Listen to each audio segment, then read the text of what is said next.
Oh, hello there. So glad you could come along. I am the Dream Finder. You've now reached your body probe boarding area. Test track at Epcot. See if you've got what it takes. Here's a special program note while you're visiting.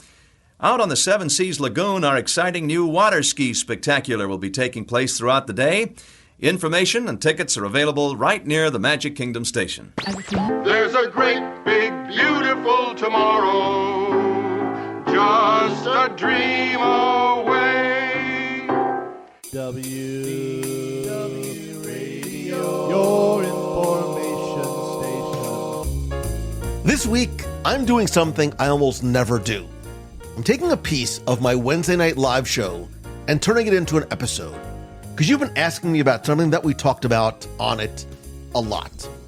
There's a new Disney Springs transportation rule, and online, people are metaphorically melting down, as the internet sometimes does. So let me pull up a chair and really talk with you about what changed, why I think it happened, and why so much of it comes back to the guest experience.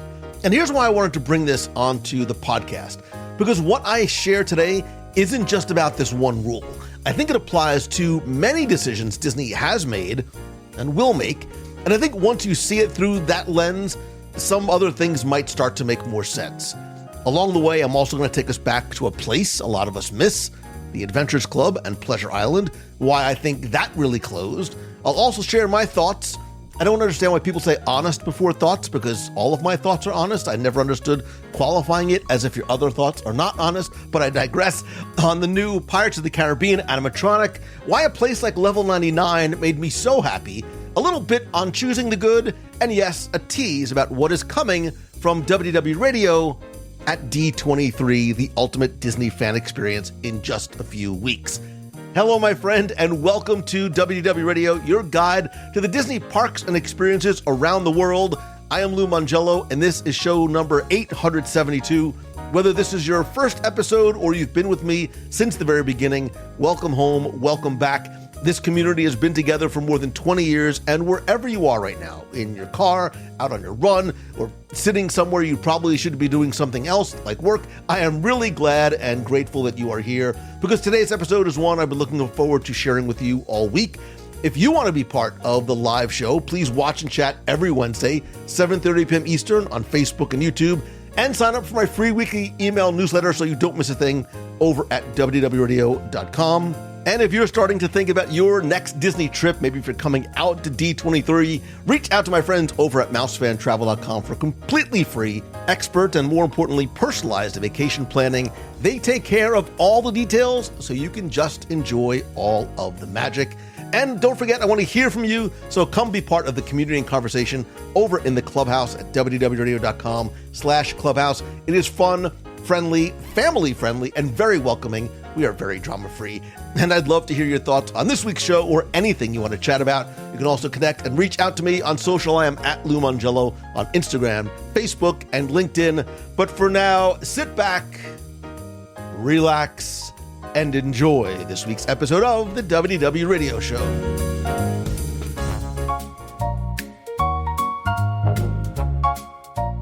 Hello, my friend. Welcome home, or welcome back welcome for the very first time, I should say, to WDW Radio Live. I am Lou Mangello. It is Wednesday night, as I'm sure you are aware. It is my favorite night of the week because I get to spend and share it with you if you're watching live. Thank you for being here, spending part of your Wednesday evening with me, with us. This is where the community, where the family comes together. If this is your first time watching, I appreciate you.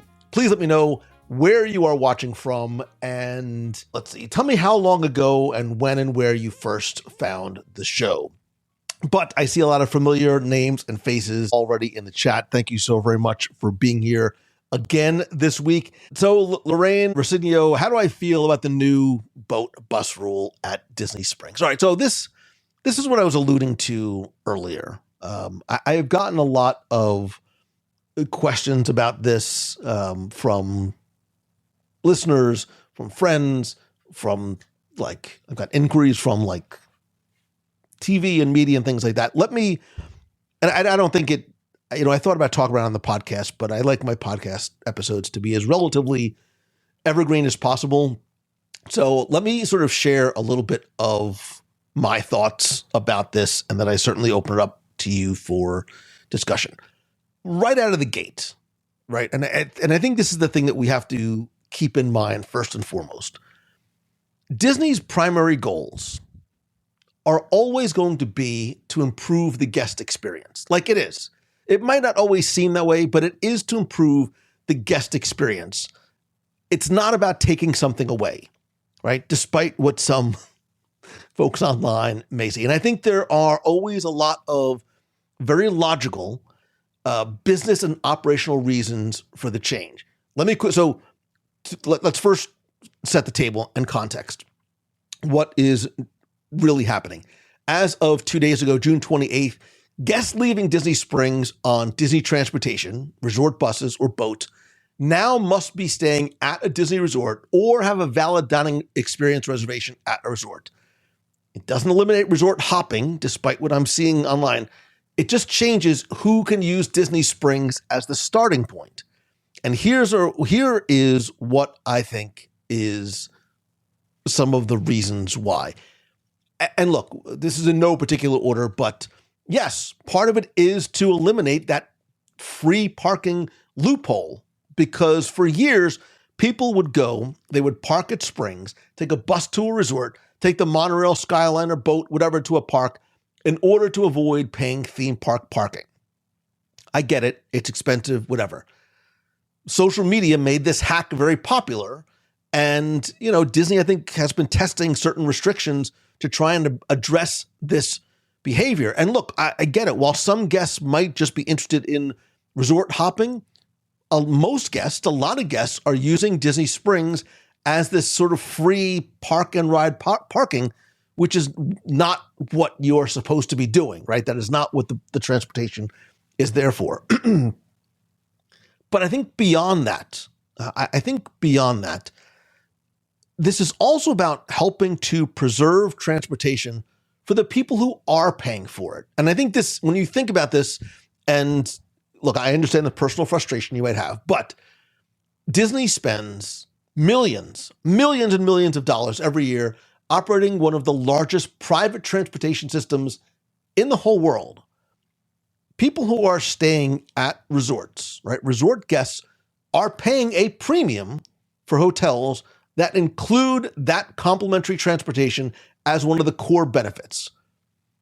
If buses are continually full with people who aren't staying on property, if you are a guest who's actually paid for that benefit, you are having a worse experience. You have to think about it this way. It's similar to hotel pools being reserved for hotel guests, hotel shuttles being reserved for hotel guests, cruise ship transportation being reserved for cruise ship passengers. Transportation is part of the resort product. It is part of the package. It is part of what you are paying for. And put yourself in the position of not somebody who wants to park for free. And again, I understand the expense, but if you are staying at a Disney resort, if you are paying that premium, this is one of the things that you've paid for. And now if those buses are full and you have to wait, that is detracting from your experience. All of a sudden, the premium you've paid has less value. Because what this is also going to do, right, a tertiary benefit of this is to reduce overcrowding on the buses. Look, transportation capacity is not unlimited.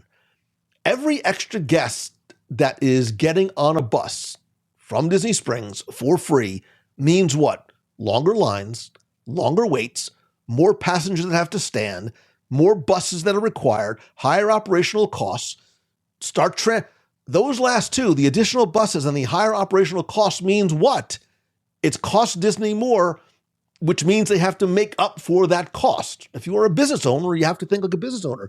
If I am now being forced to spend more money for people who are taking advantage of something for free, I've got to make up that margin somehow. I think Disney would rather have capacity available for resort guests than for people who are simply using the transportation network as free public transit, because that's not what it is. And I think Another reason is about protecting that resort experiences. Look, Disney has, over the last number of years, increasingly positioned its resorts as destinations, not just places to sleep, right? Resorts have signature restaurants, lounges, activities, pools, shopping, entertainment.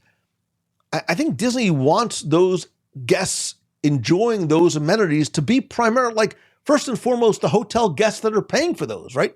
The people who are dining there, the people who do have reservations for some of the recreational activities. What's happened because of, I don't want to call it a loophole, because of maybe advantage being taken of these systems, there are now people just taking up, I don't mean taking up space, but who are sort of wandering and exploring and enjoying the resort because the free transportation has now made it convenient for them. What does that do? I think that detracts from the experience that people who are paying to stay there have paid a premium to receive. And I think too, look, and Disney Springs is a big location and there are multiple parking lots, I get it. But you have to think about it this way too. If there's a lot of guests who are coming to Springs simply to park, what have we found, and as a local, I see this a lot, especially on weekends and holidays. This allows Disney Springs parking to be available for Disney Springs guests. I don't love going to Disney Springs and having to park on the 5th floor roof because parking is crowded, or I'm pulling up to Orange Garage and it says that it's full. And this is something I don't think gets mentioned enough, because I think some of the people who are not locals don't necessarily see this. Disney Springs can become incredibly busy. And if thousands of people are parking there just to leave for the parks and resorts, that is parking inventory that's unavailable for the people who are actually shopping and dining, again, paying to go to a certain degree at Disney Springs. What does that mean? That's bad for restaurants. It's bad for the retail tenants. It's bad for Disney Springs revenue, and it's bad for guest satisfiers. When you're pulling up to Disney Springs and you see that the Orange Garage is full, I have to imagine that there are a certain percentage of people go, well, it's too crowded. There's nowhere to park. Let's just go, right? If I'm a third-party operating participant, if I am a restaurant, I'm going to be very disappointed that I am potentially, because of things like that, losing revenue. And if I'm a guest, I'm disappointed because now the place that I wanted to go, that I enjoy, that, again, as a local, I feel Disney Springs is like my fifth. I spend more time in Disney Springs than I probably do in the theme parks. That's not an exaggeration. And it's not only at Boathouse, I promise. But I think what this also does too, 1, 2, 3, this is like maybe a sixth reason. This also rewards you for staying on property. And look, we understand the cost of staying at a Disney resort, at any resort, let's be honest, across the board, across the planet, has gone up. But what I think Disney's trying to do is increase the value proposition of staying at a resort, right? You get things like early theme park entry, extended evening hours at some resorts, free transportation. You used to get package delivery, recreation, proximity to park. I think restricting that transportation to the guests who are staying there, again, it comes with tangible benefits that if you are trying to encourage people and make people understand why the premium to stay at a Disney resort is higher, this is one of the things. And if I'm paying for something and this is a value-added benefit, and I'm saying, well, wait a minute, I'm paying to stay here, but I now have to wait for 3 buses because I can't get. I could see how that will be frustrating and might make some guests change their thinking about where they want to stay.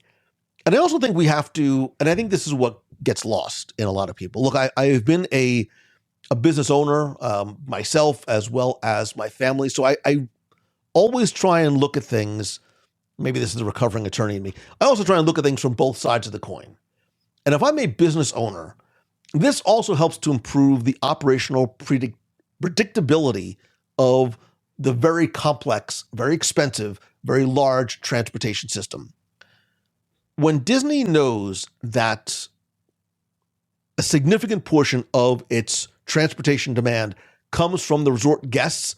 They're better able to predict the frequency, the staffing, the fuel usage and consumption and cost and allocation of vehicles and wait times.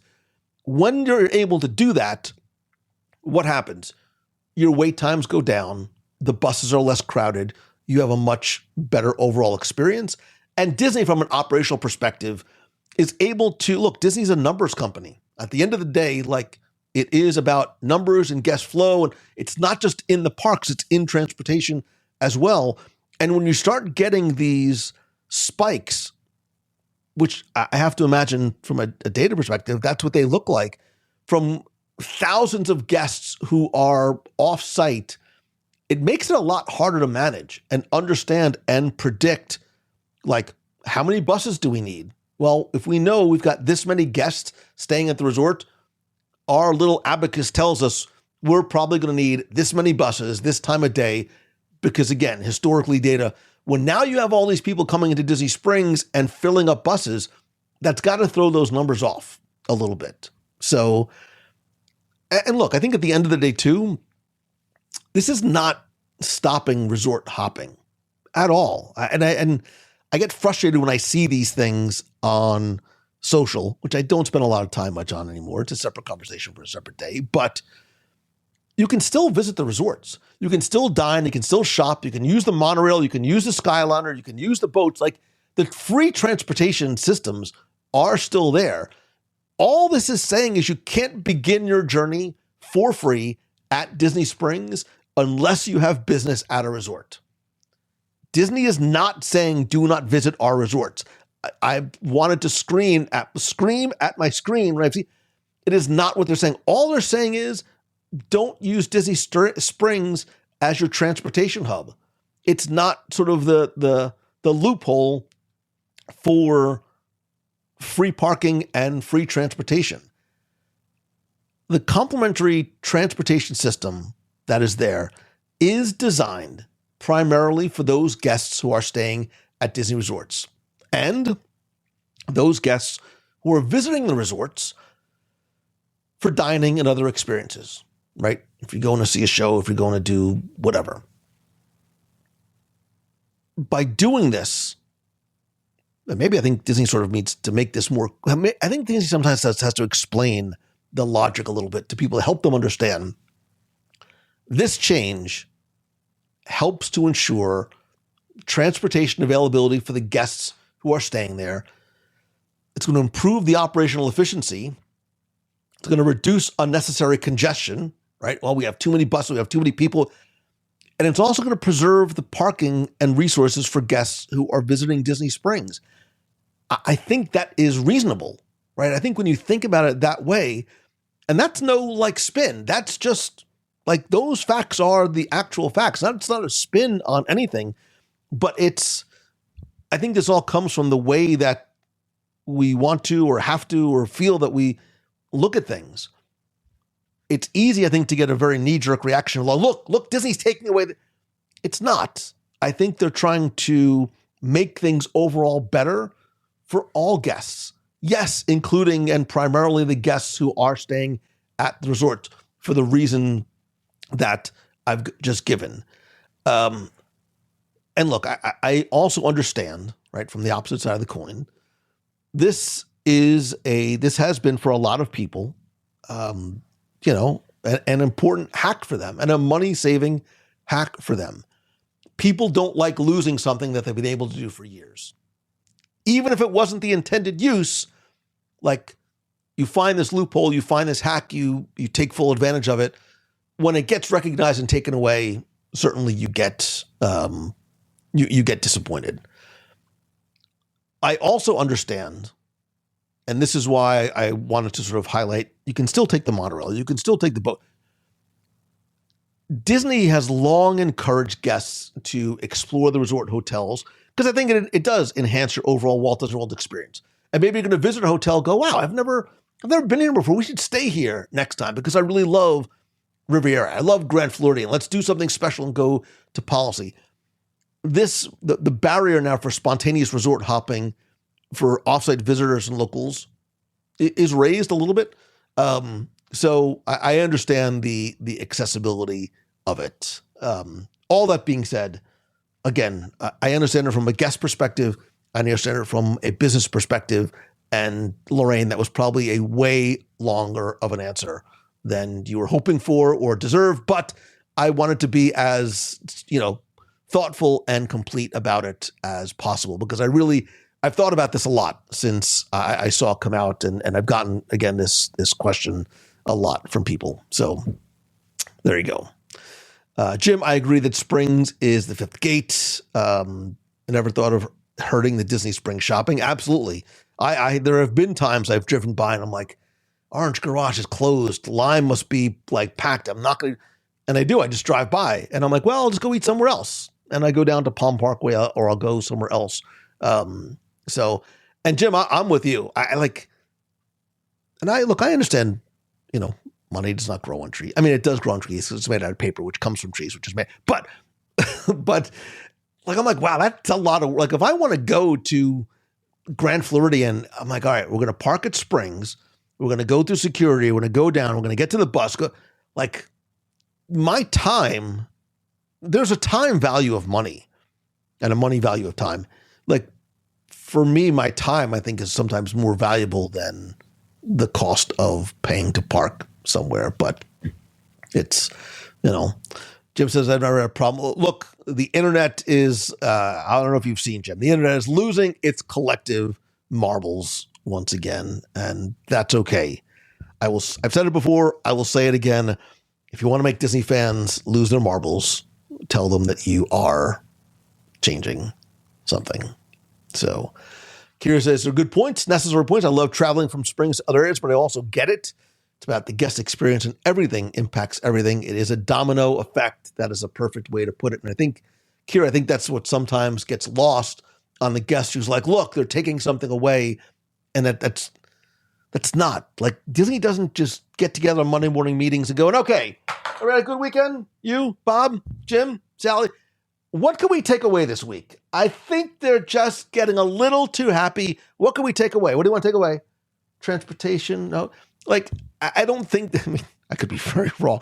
I don't think that's what happens. I think they look at the data and they listen to guests and go, wow, this is a guest dissatisfier for guests who are paying the premium to stay at our resorts. What can we do to improve it? And oh, by the way, this is sort of a loophole that people are taking a lot of advantage of. And listen, if you do find a super cool hack, maybe sometimes it's best not to share it, because this is what happens, right? It goes viral. Everybody on TikTok is posting about it. What happens? Everybody starts to do it, and then it gets taken away. So keep your mouth shut, Baymax. I have a giant Baymax in the corner.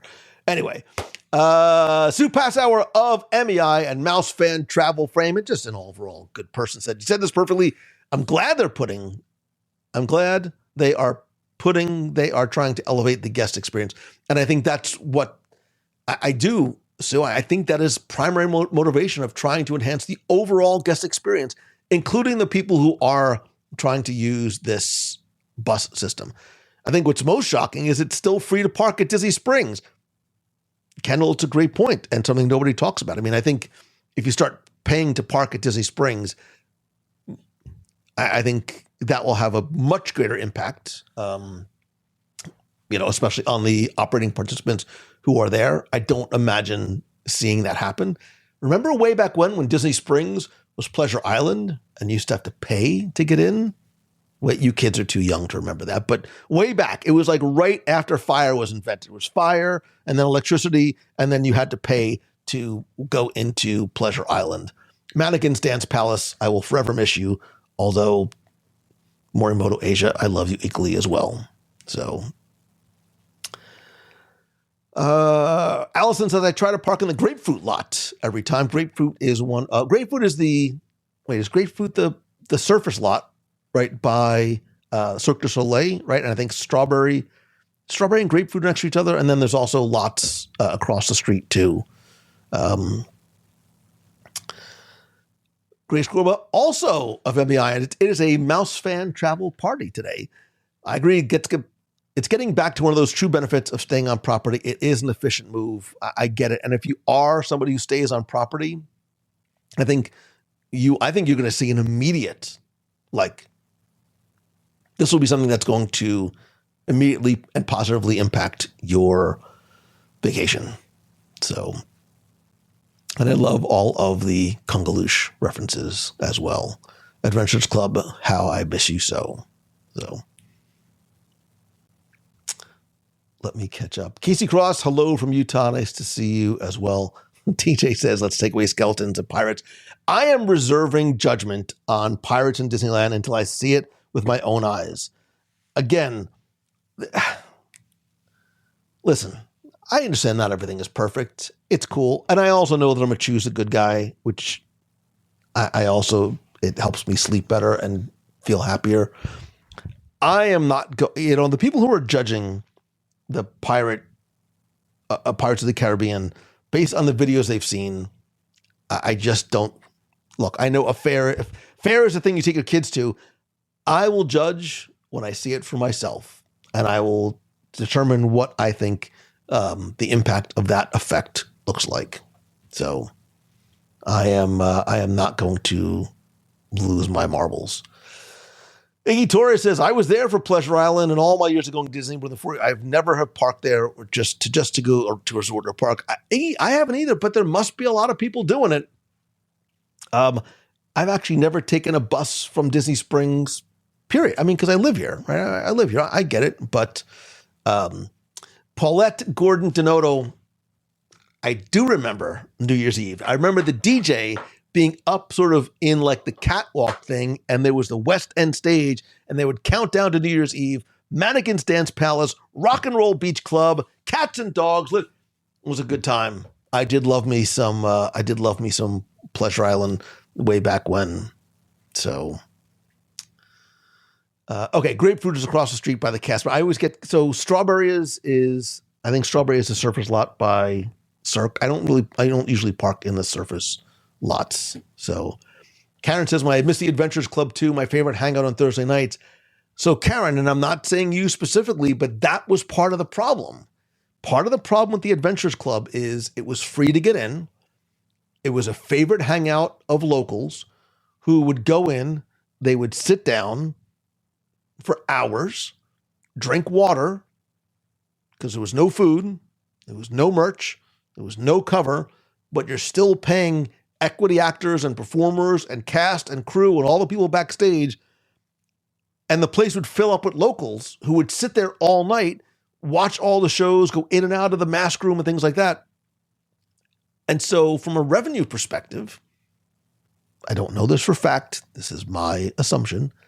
From a revenue perspective, you have this venue with super high operational costs on a nightly basis, with a disproportionately low degree of revenue because there are a disproportionate number of guests who are in there who are not buying anything. Places like Adventures Club live and die on one thing, and it's alcohol. Like that, it is what it is. I've been in the restaurant business. I'm going to tell you, your margins on food are zip, zilch, nada, nothing. Your margins on alcohol, that's where it comes in. So when you have a place like Adventures Club, which sadly had no food, that's what they relied on.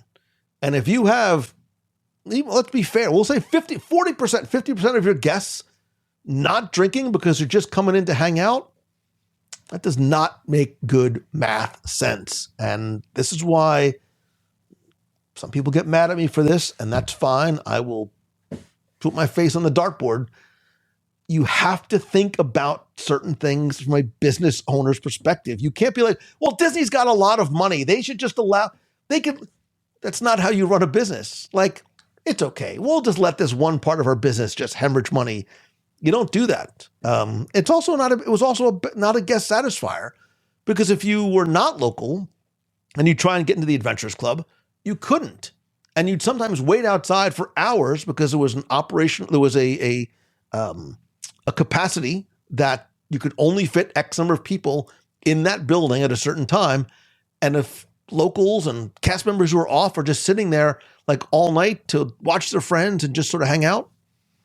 It does not make for good business. They should have had apps. They also should have had a kitchen, which they did not. And that's unfortunately was one of the biggest problems. I loved 8-tracks. I recorded. So I was I loved 8-tracks. I actually have a video. I should put it with the grease tape of what do they call it? It wasn't Star Search. It was Star something, where you can go and like record your own karaoke thing. So Minnie Mouse says, "I'm so glad you choose the good. I can't listen to the negativity. Pirates animatronic looks cool." Look, like that's what I mean, and I feel so bad. And I think this is something else that gets lost too. That there are folks in Imagineering who've been working on this technology and on this project and on that figure for years. And we're so excited to finally have it be revealed to guests. They probably looked at that the day before and like, this is it. This is what I've like worked so hard for. I can't wait for guests to see it. And their jaws drop and kids be amazed. And then they start seeing like videos of previews and people just ripping it apart. Like, you know what, man, like there's human beings on the other side. And I get it. Like, I'm not a participation trophy kind of guy, but I do feel bad. Like I do feel bad for these things that some people work so hard on and they look so forward to guest reaction. And, the internet, a lot of times it's a knee-jerk reaction. It's just so negative and it's so sad. It's part of the reason why, not to go down another tangent. When I was at level 99, I did not know what to expect. They did like a media thing last week. And I'm like, I don't know, man. I remember when this was, I still have like PTSD for when this was the opening of the NBA experience. How is this going to be received? Everybody that I talked to loved it. As I was walking around, everybody was like laughing, having fun. Like nobody was complaining. And I spent a lot of time with a couple of friends, one of whom was in a wheelchair. And I'm like, all right, now let me sort of see what we had a blast. Could we do every single room? Of course not. But were there a lot of rooms that were accessible for her? Absolutely. They loved it. The food was great. The environment was great. The team members. I'm like, this is like, I'm so happy when something opens and people are genuinely happy. And then I go home and I open up social and people want to like burn down Pirates of the Caribbean. I don't know, man. The internet is a wild place, man. That's all I'm going to say. So, all right, let me catch up here. Amen, Lou. At the end of the day, it's a business. Angela, as a business owner, sometimes business decisions have to be made as business. Not everything should be, let me be clear, not every decision should be made based on numbers alone. Not just any business. Disney, I'm looking you square in the eye and telling you the same thing. I get it. You're a public company. You have a board of directors. You have shareholders and stockholders and board of directors.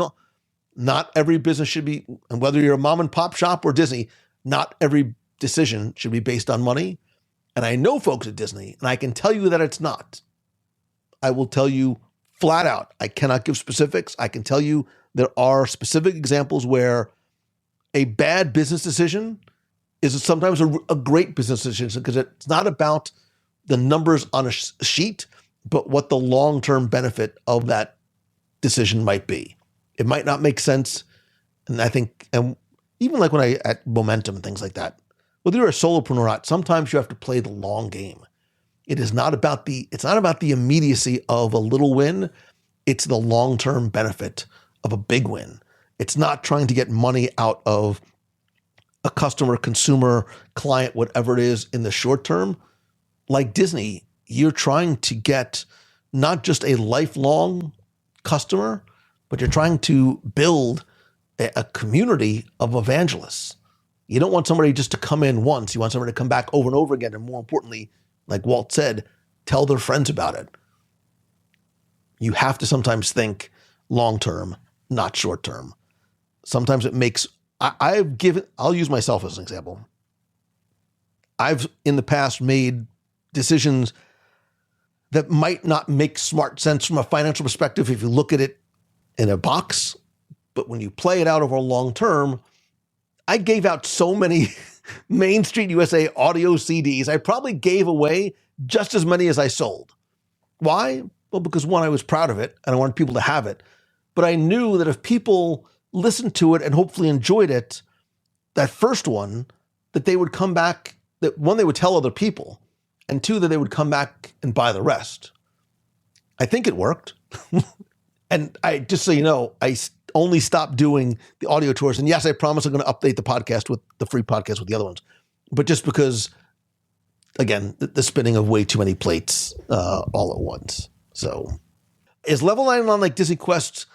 Yes and no. It is a multi-floor. It is a 63 room, 63 or 67 of different experiences. And there are mental games and physical games and challenges and things you can do. There's also food. Like, it's such a place. And I thought the cost to get in, I was like, oh, they're going to charge like $59. It's like $27 or $29 for an hour and a half. And I think it's like $5 or $10 more for like 2.5 hours. And bad business decision, good. You get like a wristband that you like tap to get into all the different games.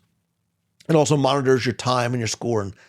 But if you want to like take a break and like relax, get some food, which was amazing, by the way, like use the potty, you can tap out and it doesn't count against your hour and a half of time. Like, I went up to somebody, I was like, that was the smartest business decision you could make. It's a tiny little thing, but it's a huge guest satisfier. And I just love that. So let me see. I bet the Pirate Skeleton looks much better in person compared to a camera that is trying to artificially increase the lighting, steady the shot, and zoom in all at once compared to us floating by. If you have a microphone, go ahead and drop it, because I agree with you 110%. So let me see. People are going to melt down with Carousel of Progress. Am I expecting it to be perfect? No, but I enjoy it for what it is. And like, I agree with you, William. I am excited about what's coming for Carousel of Progress, and I'll just sort of leave it at that. So can we get a WDW Radio 23 and hear what's coming for you and the community? I'm curious how many spinning plates you're focusing on now and soon. I will tell you, Hannah, that something is going to be revealed and drop at D23. It's one of the things I was working on when I told the story about, I got home on last Saturday night. By the time I got home from the airport, it was like 2:30. Again, like body clock all screwed up.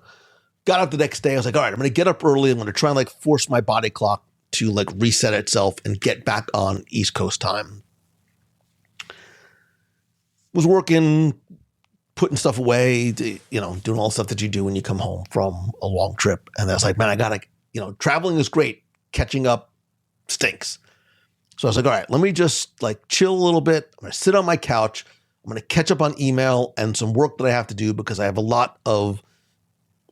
a lot of pressure at this D23 for me. The details of which are unimportant, but there's a lot of pressure, and there's a lot of very, very, very strict time sensitive deadlines that needed to be met. So I was working on something, and I am on my couch and I'm like plugging away and I'm like doing my thing, and there's TV on in the background. I'm not really paying attention to what's going on there. I'm not really watching. And at one point, the light goes on, and my wife was leaving for work, and I'm like, what are you doing up so late? She's like, have you been up all night? I'm like, up all night? What is it, like 2 o'clock? She's like, it's 6:30 in the morning. My body clock was so whacked out that I just worked all the way through. But it's fine. It was a very, very quiet, productive evening. So Hannah, there is something that's going to drop at D23. There was something else there's another project I've been working on that I had planned on revealing at D23. And for reasons that are outside of my control, I couldn't make it happen. It was just impossible for me to make it happen. But there's something else that's going to be coming soon that I'm looking forward to. There's a lot of things that I'm trying to pull together to have at and for and announce and reveal at D23. We will see how much I can. So if this is the problem that I'm having as just a solo guy, I can't imagine what it's like from a logistical perspective from Disney and all the different aspects of that company. So let's see. William, I agree. I'm going to take so much more energy than enjoying something as I get older. I'd rather just enjoy things, especially stuff like you're paying for, right? Like that's sort of where this all came from. Like if I'm paying for something, why am I just going to complain about it? Like let me try and find something good in the thing that I'm doing. Maybe the meal isn't perfect. The hotel's not perfect. The movie's not perfect. I'm going to try and get my money's worth out of it. And my money's worth is not me being miserable. My money's worth is me being happy, right? Whether it's a day at Disney or somewhere else that you're going. I think that's how it happened. And that's why it was like on the show one night that Choose the Good just sort of fell out of my mouth because that's what it is. I'm excited to see here what it is. Is there an idea as to when we will know what the announcement will be at D23? So those in attendance can be there for so it's not really like a formal announcement, but it's something that I should be careful, Mangello. You have a tendency sometimes to You'll know when you get there. Just come by the booth. So just come by the booth, invite your friends, and it's fun. Again, so who's going to D23? Please let me know. Please let me know. By the way, we're going to have tons of giveaways at the booth. And I don't just mean like, oh, look, another WDW Radio sticker. Like, I promise we're going to have some really, really, really cool stuff to give away at the booth. You never know who might be stopping by, which is always part of the fun. If you're there, we're going to be recording live podcast stuff and social stuff. So definitely, please come over more than once. So Kelly says, personal recommendations for a way to celebrate with Lou Mangello for his birthday is to attend a WDW group trip in August. For us, 2/3 of our group trips have included his birthday. It's not on purpose, Kelly, I promise. My birthday for me is never a big deal. Like, I don't like making a big deal of my birthday. I don't like, it's not about me. You know, it just happens to be the day I was born. So, you know, it's funny thinking back, like my dad, I think was very much the same way. Like he enjoyed celebrating his birthday, whatever. But one thing my dad used to do, which I love, and I tried to carry on this tradition. So when it was my dad's birthday, so my dad was born on November 17th, which is when my daughter was supposed to be born. But she was like, no, I'm holding out. I'm going to wait a couple hours till after midnight. So one, I get my own birthday. And two, I share it with Mickey Mouse. So my dad was the 17th. My daughter is on the 18th. Where were you going with the story? Oh, so whenever it was my dad's birthday and we would have like a lot of people over at the house, have a party, whatever. I'll never forget. There was like a closet in a hallway on the second floor by his bedroom and be like, come with me. We go upstairs. And in the closet, he would have hidden like boxes and boxes and boxes of stuff. I'm going to cry. My dad gave everybody else a present on his birthday. Like that was just his thing. He would like, is Nordstrom still around? Remember Nordstrom? Like my dad single-handedly like kept Nordstrom in the black in November because he would go to Nordstrom and he'd buy all the women like perfume or like a scarf or a sweater or something. And he'd buy something else for all the dudes. And everybody got a box and everybody got a present for his birthday. And I love that because it wasn't about him. It was about him just wanting to be generous to others. So I try and do similar things like that without just trying to, copy what he did. But I want to emulate the spirit of what he did. So there you go. So Kelly, to explain, I saw somebody else say something about this too. So in the past, there used to be what they called, it's gone through a couple of different names, but they called it the Emporium. And it was an opportunity for third parties to get space on the show floor. And there was like a marketplace. They called it the Emporium over the last few years. And it would allow us to go, and some people, had huge booths where they would like sell collectibles or sell artwork or like us, I never sold anything. Like we just had the first year I did. I think I sold trivia books and audio tours and Celebrations magazines. And I've told that story a million times before. But over the last few years, like it's not about selling for me. This is D23 is a huge money loser. Like it's a massive money loser for me. And I don't care. It's about the honor of being able to have that presence on the floor. And just for me, the purpose of having the booth was not to sell stuff. It was to have a community hub. And this past year, they did do away with the Emporium. There is no, I don't like that people called it a flea market, but there are no booths like that anymore this year. All of the vendors and participants in the Emporium are gone. However, thanks to the incredible trust and generosity and everything else of D23 and Michael Vargo, WDW Radio, we were invited back, but as a participant, a licensee, as it were, on the show floor. So I can't give too much away right now because I don't know what has been sort of shared. I can tell you, can I tell them? I think I can. It doesn't matter. We are going to be located right next to the Walt Disney Archives. So we're the giant Walt Disney Archives, and there's going to be a lot of cool stuff happening there. I already know. Where the archives are going to be, we're going to be right next to it. So the WDW Radio booth presence is going to be larger. It's going to be a little different. It's going to be a place to gather. It's going to be a place that I'm going to be doing like live recordings and things like that. There's also going to be fun giveaways and some other stuff. So that's it is a huge honor.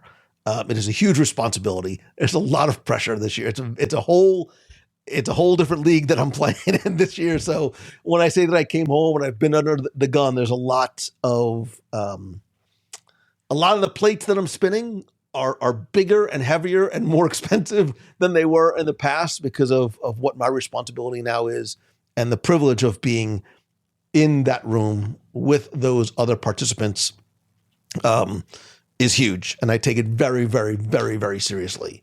So I am trying to ensure that I earn my place on that show floor and that we collectively make a good showing. So if you're going to be there, please come by and say hi because, yeah, there's a lot of pressure. So, but it's all good and I'm super excited.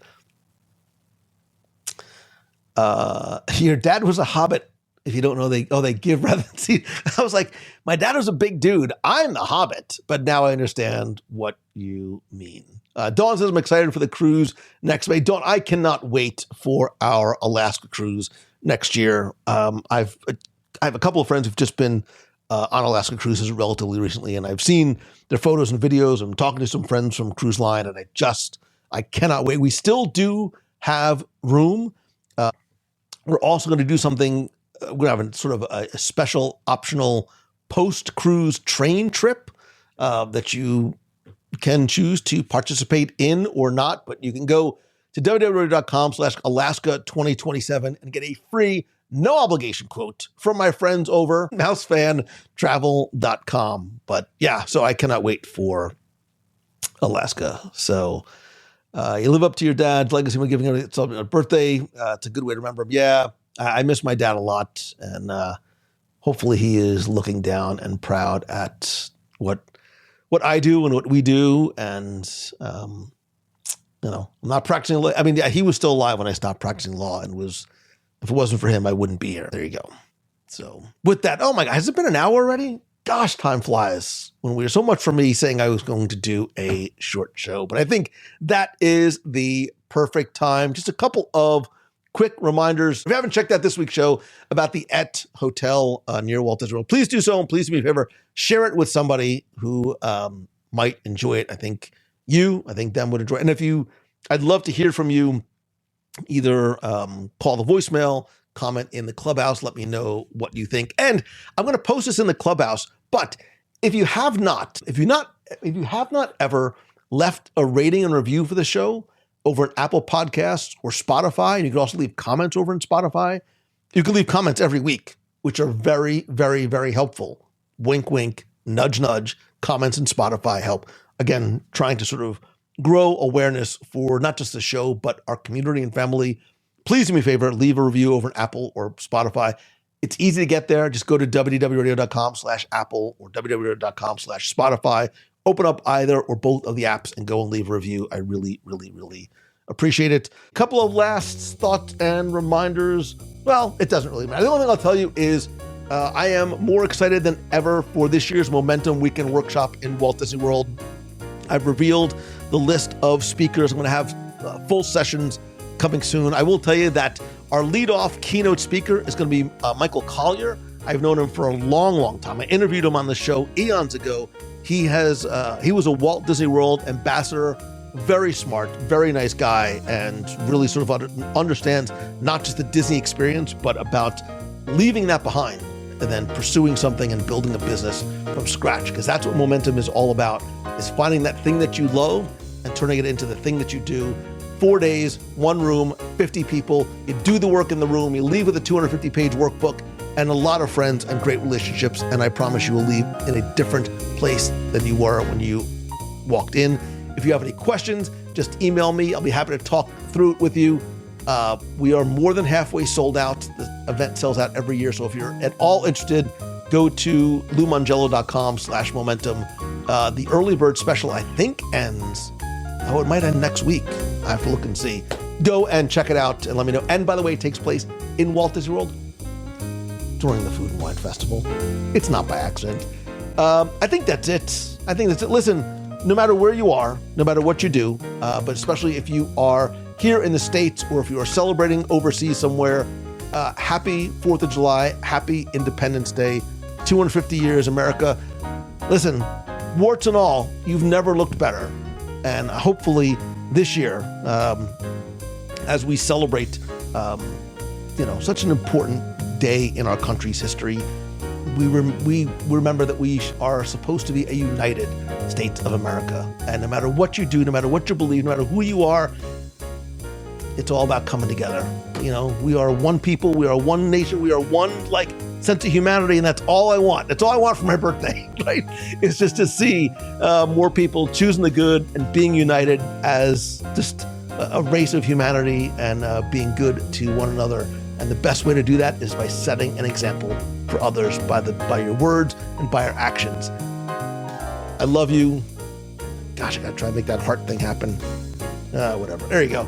I love you. I appreciate you. If you are celebrating, have a very, very, very safe, healthy, and happy 4th. So until next time, I love and appreciate you.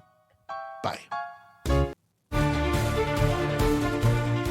How well do you know the sights, sounds, secrets, history, and trivia of Disney? Let's find out in this week's Walt Disney World Trivia Challenge. If you think you know the answer, you can enter via our online forum for a chance to win a Disney Prize package. Of course, before we get to this week's question, let's go back, review last week's, and select our winner. So last week, we were talking all about my trip to Shanghai Disneyland and Hong Kong Disneyland, and I mentioned that Shanghai Disneyland has a full-sized, beautiful, and lush hedge maze in Fantasyland. The question was to tell me, what film inspired it, and who do you meet at the center? If you entered last week, thank you very much for playing, and hopefully that you knew that the answer is, of course, Alice in Wonderland, inspired by the Tim Burton Alice in Wonderland, which leads to the Mad Hatter's Tea Party and the Queen of Hearts at the center. This is one of many walkthrough attractions in Shanghai Disneyland. It opened with the park back in June 2016. Again, this comes from Tim Burton's live-action Alice in Wonderland, so it's a little bit more whimsical, a little bit more surreal. You wander through these giant hedges and oversized flowers, and you sort of choose your own adventure and path towards the Mad Hatter's Tea Party at the center. And I like the fact that this is a very sort of relaxed, self-guided experience rather than an attraction or ride, which I think is a nice change of pace. It's also great for photo spots. Fits right in with the go explore and discover it yourself spirit that I talked about on the show. But anyway, I took all the correct entries, randomly selected one, and last week you were playing for the WDW Radio keychain, stickers, pin, a new iron-on patch, or you can sew it on, I guess, and a mystery prize that I brought back for you just from Shanghai Disneyland. And last week's winner, randomly selected, is Anna Riccardi. So Anna, congratulations. Your prize package is already out the door, on its way to you. And if you played last week and didn't win, that's okay, because here's your next chance to enter in this week's Walt Disney World Trivia Challenge. So we're talking a little bit about transportation this week, which made me think about a transportation-related question. And so tell me, before they were renamed back in 1997, what were the original names of the 3 Magic Kingdom ferry boats? What are the original names of the 3 Magic Kingdom ferry boats? You have until Sunday, July 12th at 11:59 p.m. Eastern to go to WDWRadio.com, click on this week's podcast, use the form there. Again, you're going to play for a keychain, stickers, pin, patch, and a mystery prize. Who knows where it may come from? So good luck and have fun.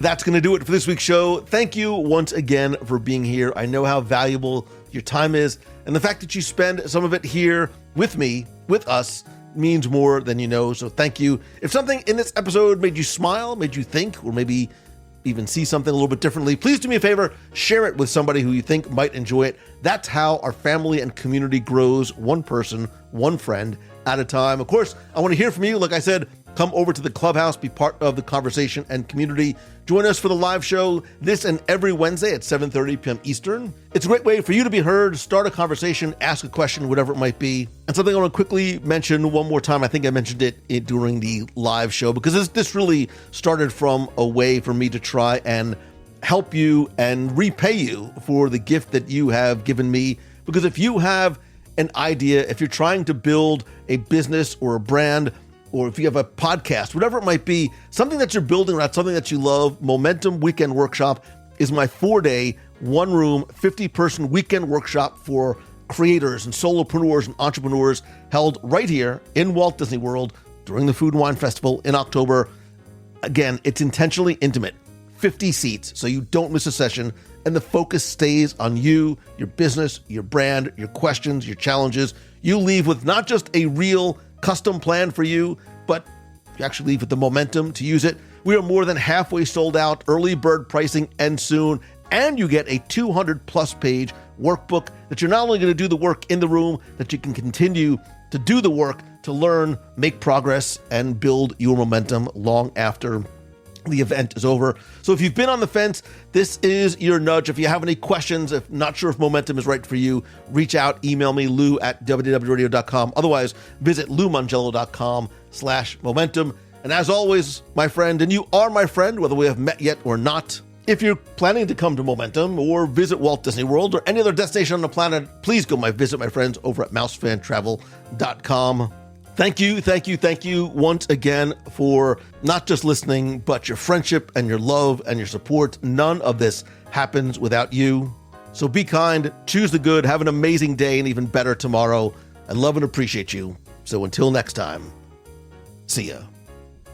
Hey, good morning, Lou. So love your show. Love the community. Long-time listener.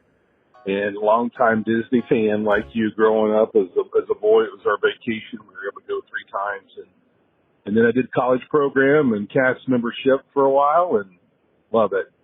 Love the show on the Carousel of Progress, and I just wanted to note when I worked there, both as an intern and later in casting with guest relations, I would go and sit and just enjoy and take it in at the Carousel of Progress. And it wasn't anything more than just time of reflection, time of pause, and the trustworthy tradition of knowing the scenes was so comforting, and it was so Disney. And the show helped me to form and gauge a new opinion of what it's about, Walt's vision and history, and what's going forward. And I'm super excited to see what they design and how it comes out, and can't wait to be on that new Carousel Progress. Thanks so much and have a great day. Well, it sounds pretty good. In fact, that's just the right spirit.